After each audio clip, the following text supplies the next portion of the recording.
എല്ലാ മാന്യ പ്രേക്ഷകർക്കും VRK ക്രിയേഷൻ യൂട്യൂബ് ചാനലിലേക്ക് സ്വാഗതം. ഇന്നത്തെ വീഡിയോയിൽ ഭഗവാൻ മുത്തപ്പൻ്റെ ഐതിഹ്യത്തെക്കുറിച്ചാണ് ഞാൻ പ്രതിപാദിക്കുന്നത്.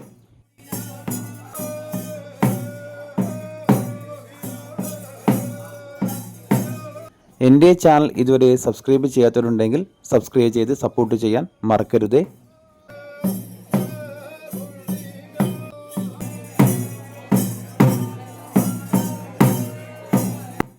തിരുവപ്പന, വെള്ളാട്ടം എന്നീ രണ്ട് ദൈവിക രൂപത്തിലാണ് ശ്രീ മുത്തപ്പൻ ഭക്തർക്ക് ദർശനം നൽകുന്നത്.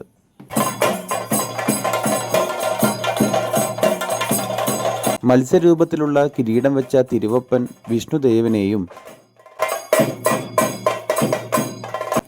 ചന്ദ്രക്കലയുടെ രൂപത്തിലുള്ള കിരീടം വെച്ച വെള്ളാട്ടം ശിവഭഗവാനെയും പ്രതിനിധാനം ചെയ്യുന്നു.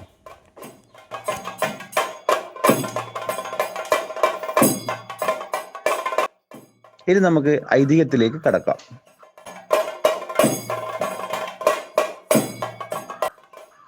അയ്യങ്കര ഇല്ലത്ത് വാഴുന്ന നാടുവാഴിക്ക് കുട്ടികൾ ഇല്ലായിരുന്നു. അദ്ദേഹത്തിന്റെ പത്നി പാടിക്കുറ്റിയമ്മ വലിയൊരു ശിവഭക്തയാണ്. ഒരു ദിവസം അരുവിയിൽ കുളിച്ചു കയറി വരുമ്പോൾ ഒരു കുഞ്ഞിൻ്റെ ശബ്ദം കേട്ട പാടിക്കുറ്റിയമ്മ കരച്ചിൽ കേട്ട ദിക്കിലേക്ക് ചെന്നു. അവിടെ ചെന്നപ്പോൾ ദിവ്യ ചൈതന്യമുള്ള ഒരു കുട്ടിയെ പുഴക്കരയിൽ കണ്ടു.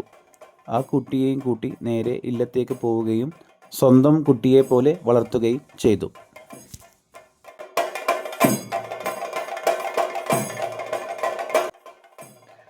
പോകെ പോകെ കുട്ടിയുടെ സ്വഭാവത്തിൽ മാറ്റങ്ങൾ ഉണ്ടായി.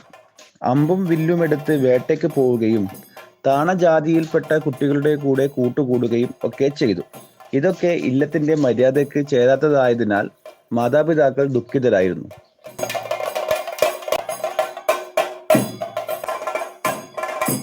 മാതാപിതാക്കൾ ദുഃഖിതരാണെന്ന് മനസ്സിലാക്കിയ മുത്തപ്പൻ അമ്പും വില്ലും തീക്കണ്ണുമായി തൻ്റെ വിശ്വരൂപ ദർശനം അവർക്ക് നൽകി. അതിനുശേഷം തൻ്റെ അവതാര ഉദ്ദേശം നിർവഹിക്കുന്നതിനു വേണ്ടി നാട് വിട്ട് യാത്രയായി കുന്നത്തൂർ പാടിയിൽ എത്തിച്ചേർന്നു. കുറച്ചു വർഷം അവിടെ ചിലവഴിച്ചതിനു ശേഷം മുത്തപ്പൻ പിന്നീട് പറശ്ശിനിക്കടവ് എത്തിച്ചേർന്നു.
മറ്റൊരു വീഡിയോയുമായി വീണ്ടും കാണാം.